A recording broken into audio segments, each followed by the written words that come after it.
आज हम स्टार्ट करेंगे बोर का मॉडल। तो बोर्स का क्या मॉडल था, इन्होंने जो है रदरफोर्ड की जो कमियां थी उनको दूर करा था, उनके बारे में अच्छे से समझाया था। रदरफोर्ड ने ये कहा था कि जैसे हमारा न्यूक्लियस है उसके बाहर इलेक्ट्रॉन हमारे चक्कर लगा रहे हैं, इलेक्ट्रॉन जब चक्कर लगा रहे हैं तो वो अपनी एनर्जी रिलीज करेंगे और जब उनकी एनर्जी रिलीज होगी तो वो धीरे धीरे वो न्यूक्लियस पे आके गिर जाएंगे, और ऐसा होता नहीं है। तो रदरफोर्ड के हिसाब से तो जो है वो एटम की स्टेबिलिटी को एक्सप्लेन नहीं कर पाए, जो मेन कमी थी। उसके बाद जो नेल बोर थे, ये उनके ही स्टूडेंट थे, इन्होंने उसको जो है अच्छे से एक्सप्लेन करा कि वो आपका जो इलेक्ट्रॉन है वो आकर के क्यों नहीं गिरता न्यूक्लियस के ऊपर। ठीक है, अब इनके कुछ पोस्टुलेट हैं, इन्होंने उसी चीज को अच्छे से एक्सप्लेन करा था रदरफोर्ड के, जो रदरफोर्ड का मॉडल था। सबसे पहले इन्होंने कहा था कि जो हमारे इलेक्ट्रॉन हैं वो प्लैनेट की तरह रिवॉल्व करते हैं। जैसे सन है हमारा, सन की तरफ सारे प्लैनेट क्या करते हैं, रिवॉल्व करते हैं, चारों तरफ चक्कर लगाते हैं, वैसे ही हमारे न्यूक्लियस के चारों तरफ इलेक्ट्रॉन चक्कर लगाते हैं। इसलिए इस मॉडल को प्लैनेटरी मॉडल भी कहा जाता है। ठीक है, अगली बात कही थी इन्होंने कि जो हमारा एटम है उसके जो बीच में जो एक पार्ट है उसी को न्यूक्लियस कहा जाता है। सारा का सारा मास वहीं पर कंसंट्रेटेड है और उसी के चारों तरफ इलेक्ट्रॉन रिवॉल्व करते हैं। ठीक है, हालांकि ये बात रदरफोर्ड ने बता दी थी कि बीच वाला पार्ट क्या है, हमारा न्यूक्लियस है और पूरा का पूरा मास वहीं पर कंसंट्रेटेड है। इन्होंने ये कहा था उसी को ही, क्योंकि उसी को ये मॉडिफाई कर रहे थे, तो इन्होंने कहा उसी के चारों तरफ इलेक्ट्रॉन रिवॉल्व करते हैं, उसी के चारों तरफ इलेक्ट्रॉन चक्कर लगाते हैं। इन्होंने ये कहा था कि जब भाई वहां रदरफोर्ड ने ये कहा था कि भैया इलेक्ट्रॉन जो जब चक्कर लगा रहा है वहां पर वो अपनी एनर्जी रिलीज कर रहा है, और जब एनर्जी रिलीज करेगा तो वो इलेक्ट्रॉन क्या होगा, आपका धीरे धीरे न्यूक्लियस के ऊपर आके गिर जाएगा। इन्होंने कहा कि इलेक्ट्रॉन अपनी एनर्जी रिलीज नहीं करता, वो जिस ऑर्बिट में घूम रहा है उसी ऑर्बिट में घूमता रहेगा, और वो उसी ऑर्बिट को इन्होंने कहा स्टेशनरी ऑर्बिट। क्या कहा, स्टेशनरी ऑर्बिट। और इन्होंने ये कहा था कि जिस ऑर्बिट के अंदर इलेक्ट्रॉन हमारा चक्कर लगाएगा वहां पर वो अपनी एनर्जी रिलीज नहीं करेगा, उसी ऑर्बिट में वो चक्कर काटता रहेगा। ठीक है, एक बात इन्होंने बताई एंगुलर मोमेंटम की, कि इलेक्ट्रॉन जो है हमारा जिस ऑर्बिट में घूम रहा है उस ऑर्बिट में जिस भी ऑर्बिट में घूमेगा उस ऑर्बिट का एंगुलर मोमेंटम कितना होना चाहिए, mvr = nh/2π। ये एंगुलर मोमेंटम इसको कहते हैं, मतलब क्वांटाइज्ड होना चाहिए। आप ये भी कह सकते हो कि एंगुलर मोमेंटम क्या है, इंटीग्रल मल्टीपल है किसके, h/2π के। तो हमारा एंगुलर मोमेंटम कितना होना चाहिए, nh/2π का। अगर उस ऑर्बिट का एंगुलर मोमेंटम nh/2π होगा तो उस ऑर्बिट में इलेक्ट्रॉन चक्कर लगाता रहेगा। अब इलेक्ट्रॉन की हम ऑर्बिट को चेंज भी करा सकते हैं। कैसे, मान लो मेरे पास क्या था, इलेक्ट्रॉन चक्कर, ये न्यूक्लियस है और यहां पर मेरा इस ऑर्बिट में इलेक्ट्रॉन चक्कर लगा रहा है यहां पर। अब मैं इसको यहां से, मुझे इस ऑर्बिट में इलेक्ट्रॉन को पहुंचाना है तो मैं इसको एनर्जी दे सकता हूं। सपोज करो इसके पास अभी एनर्जी है 2 इलेक्ट्रॉन वोल्ट, और यहां पर जो इलेक्ट्रॉन चक्कर लगाएगा उसको एनर्जी कितनी है, 5 इलेक्ट्रॉन वोल्ट। अगर मैं इसको 3 इलेक्ट्रॉन वोल्ट की एनर्जी दे दूं तो ये क्या करेगा, मेरा एक्साइटेड होके कौन सी, अपनी आउटर मोस्ट सेल में या जो इससे ऊपर वाली ऑर्बिट है उसके अंदर ये आ जाएगा। लेकिन वहां पर जाने के बाद ये अनस्टेबल रहेगा। क्यों अनस्टेबल रहेगा, इसके पास एक्स्ट्रा एनर्जी है। क्या है इसके पास, एक्स्ट्रा एनर्जी है, तो फिर ये एक्स्ट्रा एनर्जी को रिलीज करेगा क्योंकि स्टेबल होना चाहेगा। तो स्टेबल होना चाहेगा तो वापस ही आएगा, तो जो एनर्जी रिलीज करेगा ये आते टाइम यहां पर वो इलेक्ट्रोमैग्नेटिक वेव की फॉर्म में वो रेडिएट करेगा, यहां से ये निकालेगा और फिर वहां पर उसी के हिसाब से आपको कलर शो होगा। वो कलर वगैरह के बारे में हम स्पेक्ट्रम के बारे में इसी के अंदर टॉपिक आएगा उसके अंदर पढ़ेंगे। तो फिलहाल इन्होंने ये कहा था कि जो हमारे पास चाहे एमिशन हो या एब्जॉर्प्शन हो एनर्जी का, जब ये यहां से जो आपकी ग्राउंड वाली स्टेट है यानी कि लोअर स्टेट है, लोअर स्टेट से अपर स्टेट में जाएगा तो एनर्जी लेवल का दोनों में डिफरेंस है। जो लोअर स्टेट है उसकी एनर्जी कम है, अपर स्टेट की एनर्जी ज्यादा है। तो जब ये यहां से नीचे से ऊपर जाएगा अपर वाली स्टेट में तो एनर्जी क्या करेगा, ये एब्जॉर्ब करेगा, एनर्जी लेगा तभी तो वहां जाएगा ऊपर ये, और फिर वहां से आते टाइम क्या होगा, एनर्जी रिलीज करेगा। तो एनर्जी का एमिशन हो चाहे एब्जॉर्प्शन हो, ये केवल तभी हो पाएगा जब आपका इलेक्ट्रॉन एक ऑर्बिट से दूसरी ऑर्बिट में जंप करेगा। और वहां उन्होंने, रदरफोर्ड ने क्या कहा था, रदरफोर्ड ने यह कहा था कि एनर्जी ये उसी ऑर्बिट में रिलीज करता रहता है। इसमें इन्होंने कहा एनर्जी रिलीज या फिर गेन या एब्जॉर्ब तब ही करेगा जब वो अपनी ऑर्बिट चेंज करेगा। उसके अलावा अगर एक ही ऑर्बिट में घूम रहा है वो, तो उस ऑर्बिट में अपनी एनर्जी रिलीज नहीं करेगा। ठीक है, तो उन्होंने इस बात को बहुत अच्छे से एक्सप्लेन करा। अब वो कितनी एनर्जी रिलीज करेगा, वो भाई हमारी मान लो इस वाली ऑर्बिट की एनर्जी है मान लो E1, इसकी कितनी है E2। अब मान लो इलेक्ट्रॉन अगर यहां जा रहा है तो एब्जॉर्प्शन ऑफ एनर्जी कितना होगा 3 इलेक्ट्रॉन वोल्ट। और जब ये रिलीज करेगा तो कितनी करेगा, 5 में से आप 2 को घटाओगे, यानी कि E2 में से किसको घटाओगे आप, E1 को। तो ज्यादातर हम यही देखते हैं कि जब ये वापस आता है तो कितनी एनर्जी रिलीज करता है, तो वो करता है hν, और वो किसके बराबर होती है, E2 माइनस E1। अगर मैं यहां पर E1 की बात करूं तो ये इनर जो E1 है मेरा क्या है, E1 is the energy of inner orbit, energy of inner orbit. और E2 क्या है मेरा, energy of outer orbit, energy of outer orbit.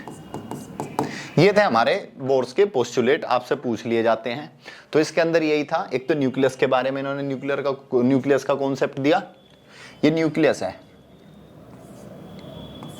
ठीक है, इसको न्यूक्लियस कॉन्सेप्ट है। उसके बाद क्वांटम कंडीशन, कि एंगुलर मोमेंटम क्या होता है आपका, क्वांटाइज्ड होता है, यानी कि आपका जो इलेक्ट्रॉन है अगर उस ऑर्बिट का एंगुलर मोमेंटम NH/2π है तो ये उस ऑर्बिट में घूमता रहेगा, और उसी ऑर्बिट को क्या कहेगा, ये स्टेशनरी ऑर्बिट, ठीक है।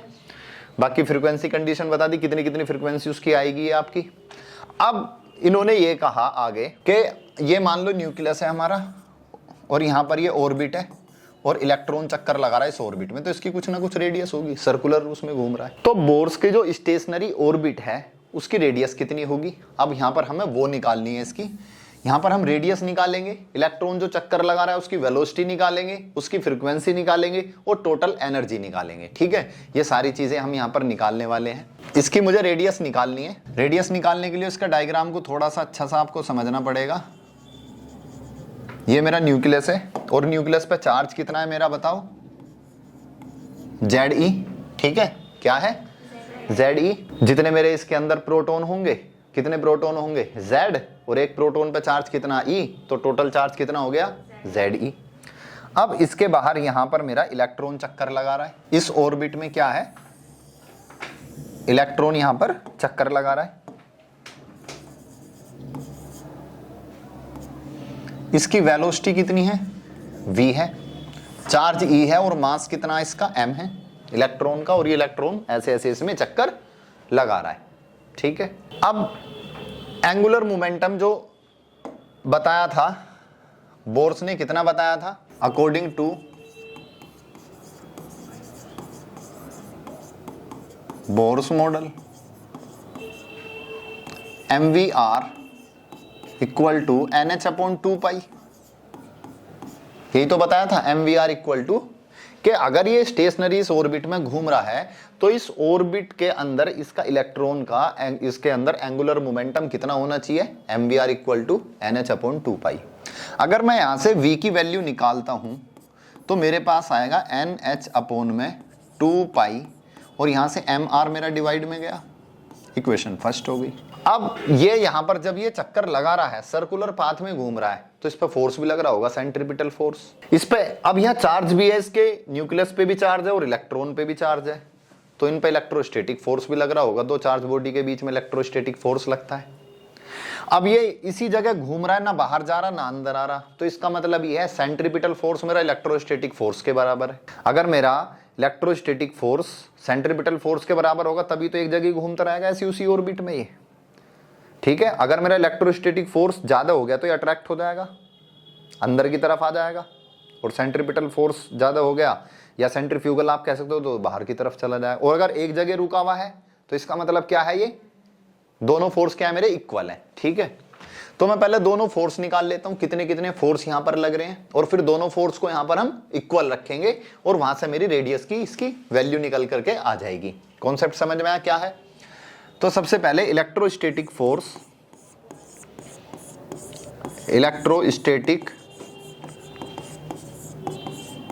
फोर्स बिटवीन किस किस के बीच में लग रहा है, न्यूक्लियस एंड इलेक्ट्रॉन, कितना लगेगा, फोर्स का फॉर्मूला क्या है, K Q1 Q2/r²। यहां चार्ज कितना है मेरा Ze, और दूसरा E अपॉन में, और मैंने ये वाली डिस्टेंस मान ली रेडियस r जो मुझे निकालनी है इसकी, तो ये डिस्टेंस हो जाएगी r²। अब मैं सेंट्रीपिटल फोर्स निकाल लूं, mv² upon r। Centripetal force क्या होगा मेरे पास, सेंट्रीपिटल फोर्स, ये इलेक्ट्रोस्टैटिक फोर्स है, ये सेंट्रीपिटल फोर्स है, ये कितना होगा mv² अपॉन r। अब इलेक्ट्रॉन आपका एक फिक्स ऑर्बिट में घूम रहा है, ठीक है, तो इस वजह से आपका दोनों के दोनों क्या होंगे, ये बराबर होंगे। इलेक्ट्रोस्टैटिक फोर्स किसके बराबर हो जाएगा आपका,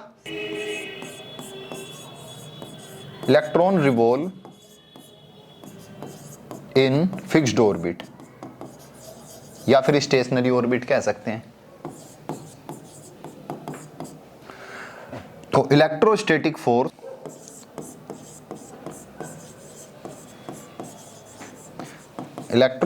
force is equal to centripetal force.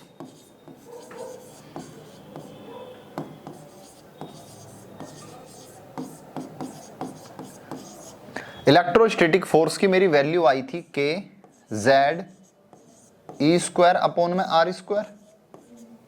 Centripetal force की मेरी वैल्यू थी mv² अपॉन r। अब मैं क्या करूंगा, यहां से क्या क्या चीजें कट रही हैं और क्या नहीं कट रही वो देख लेते हैं। r से r कैंसिल, एक r बचेगा और इक्वेशन फर्स्ट से v की वैल्यू उठा के यहां पुट कर दूंगा, ठीक है। अब आप ये बताओ,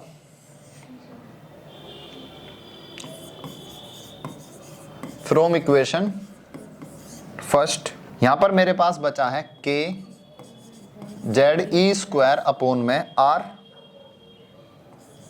इक्वल टू m,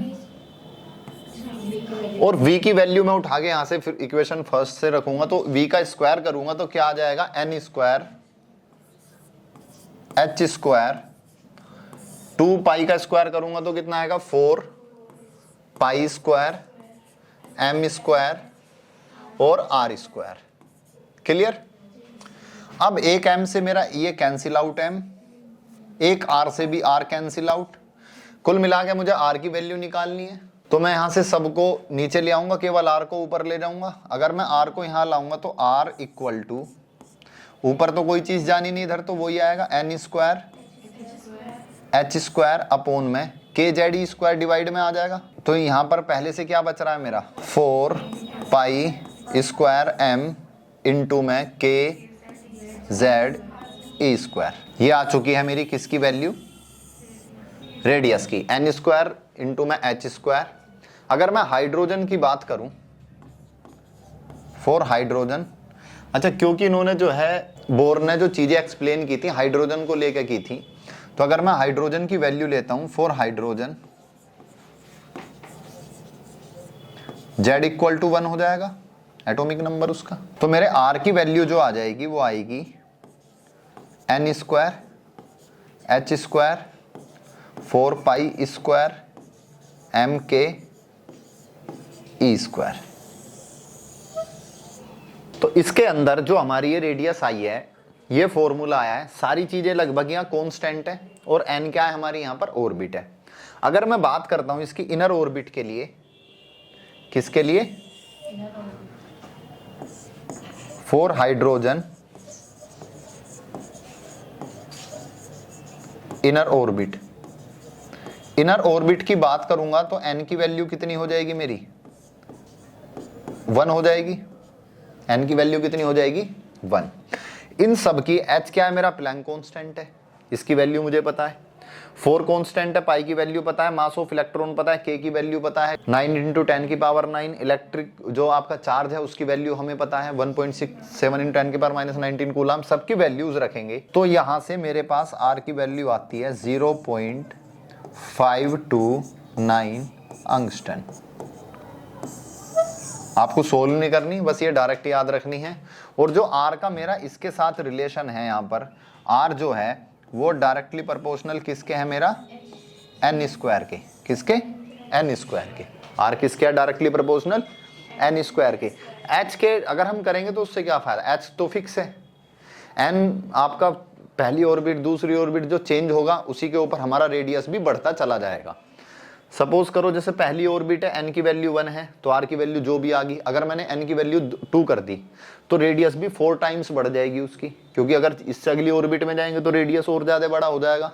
तो रेडियस डायरेक्टली प्रोपोर्शनल किसके है, n स्क्वायर के। अगर आप n बढ़ाते जाओगे तो रेडियस भी क्या होगी, इलेक्ट्रॉन की बढ़ती चली जाएगी। ठीक है, अब हम देखेंगे वेलोसिटी। जैसे हमने रेडियस निकाली थी और हमने mvr nh/2π निकाला था और हमने नीचे रिलेशन लाके r के अंदर v की वैल्यू रखी थी, अब क्या r की रखेंगे, बस सेम वैसे ही करेंगे। अब जब हमारा बोर का जो मॉडल है इसके अंदर जो हमारा इलेक्ट्रॉन घूम रहा है ये न्यूक्लियस होगा। अब ये इलेक्ट्रॉन मेरा यहाँ चक्कर लगा रहा, तो इसकी वेलोसिटी कितनी है, इसकी वेलोसिटी है कितनी, तो मैं इसकी वेलोसिटी निकालूंगा। तो मैं यहाँ पर सबसे पहले सेंट्रीपिटल फोर्स मेरा किसके बराबर होगा, centripetal force equal to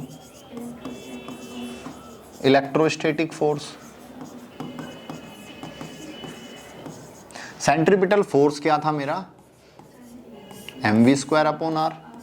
electrostatic force क्या था, kZe²/में r²। एक r से r कैंसिल आउट। मैंने अभी यहां पर मुझे वेलोसिटी निकालनी है और मेरे पास r बच रहा है। r की वैल्यू हमने अभी निकाली थी, r की वैल्यू क्या निकाली थी हमने, n² h² 4π² m kZ²। r की वैल्यू कितनी थी हमारी, n² h²।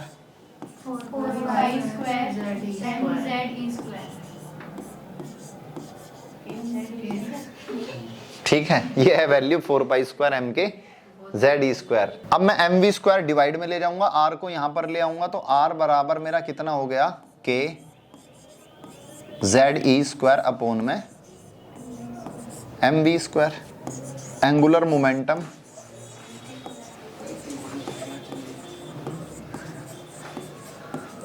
एंगुलर मोमेंटम कितना है हमारा,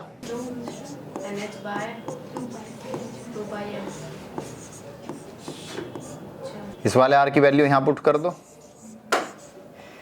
r की वैल्यू कितनी आ गई,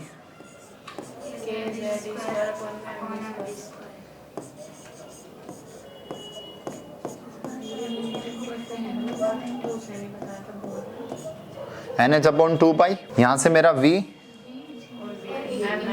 m से,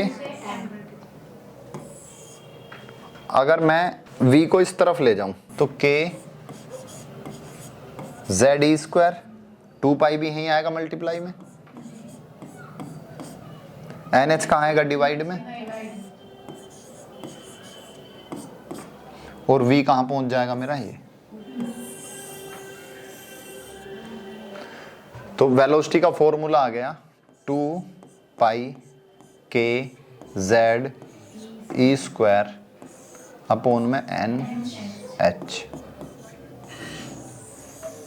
यानी कि उस ऑर्बिट में जो इलेक्ट्रॉन मेरा चक्कर लगा रहा है उसकी कुछ ना कुछ तो वेलोसिटी होगी, वो वेलोसिटी ये होगी हमारी। अब देख लेते हैं फ्रीक्वेंसी कितनी होगी बोर्स की स्टेशनरी ऑर्बिट में, इलेक्ट्रॉन जो हमारा घूम रहा है। तो फ्रीक्वेंसी का जो हमारा फॉर्मूला है क्या है हमारा, v = r⍵। हमें पता है v = r⍵। गोल गोल घूम रहा है तो एंगुलर फ्रीक्वेंसी लगेगी। अब क्या है r, ओमेगा को क्या लिख सकता हूं, म्यू। फ्रीक्वेंसी f लिख लो, चाहे मर्जी है वो आपकी। वेलोसिटी कितनी निकाली थी हमने अभी, 2π k ZE² में NH, 2π k इक्वल टू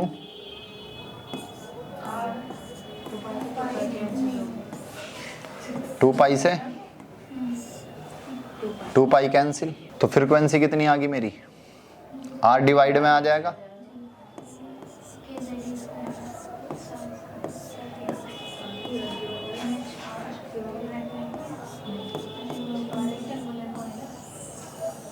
तो ये फ्रीक्वेंसी आ चुकी है हमारी। अब निकालेंगे हम इसकी टोटल एनर्जी। तो टोटल एनर्जी बोर्स के अकॉर्डिंग टू बोर्स मॉडल क्या थी हमारी, centripetal force equal to mv square upon R, electrostatic force था K Z E square upon में आर स्क्वायर। ठीक है, अब यहां से मेरा एक आर से आर कैंसिल आउट हो गया और मैंने हाफ की मल्टीप्लाई कर दी, multiply by half both side.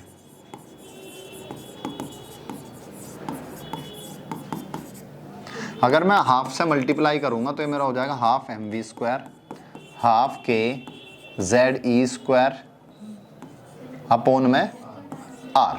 इसको मैं बोल सकता हूँ काइनेटिक एनर्जी। तो मैं कुल मिला के काइनेटिक एनर्जी मेरे पास आ गई के जेड ई स्क्वायर अपॉन में आर। अब मुझे निकालनी है इसकी पोटेंशियल एनर्जी।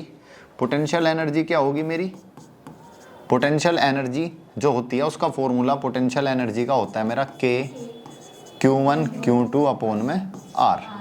तो ये हो जाएगी के Q1 चार्ज कितना है ZE, मेरे पास ये न्यूक्लियस था, इस पर कितना चार्ज है ZE और बाहर इलेक्ट्रॉन है, इस पर कितना चार्ज है मेरा -E। तो इनटू में -E अपॉन में R, ये आ गई मेरे पास पोटेंशियल एनर्जी। तो कुल मिला के पोटेंशियल एनर्जी मेरे पास होगी -K ZE square upon R। अब मुझे निकालनी है टोटल एनर्जी। तो टोटल एनर्जी कितनी होगी? Kinetic energy plus potential energy. Kinetic energy कितनी आई थी मेरे पास? Half K Z E square upon R. और पोटेंशियल एनर्जी कितनी है मेरी? ये प्लस माइनस माइनस हो जाएगा, के जेड ई स्क्वायर अपॉन में आर।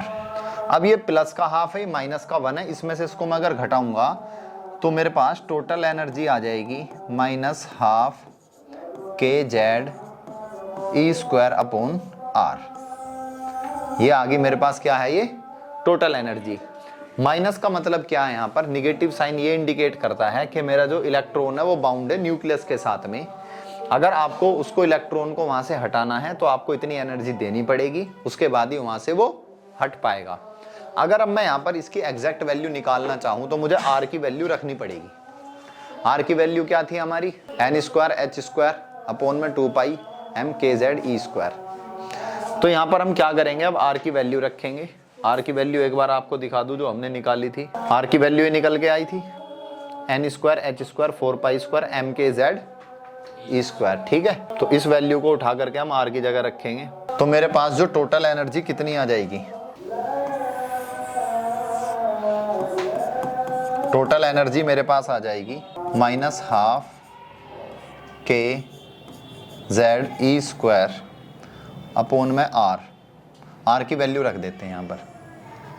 आर की जो वैल्यू आएगी, ऊपर क्या था? एन स्क्वायर एच स्क्वायर, इसका उल्टा कर दो तो डिवाइड में क्या आ जाएगा? N square H square upon में क्या था? 4 pi square M K Z E square. ये मेरे पास आ गई मेरी टोटल एनर्जी। कोई चीज़ इसमें कैंसिल आउट हो रही है? कुछ नहीं हो रहा, बस माइनस का साइन आ रहा है।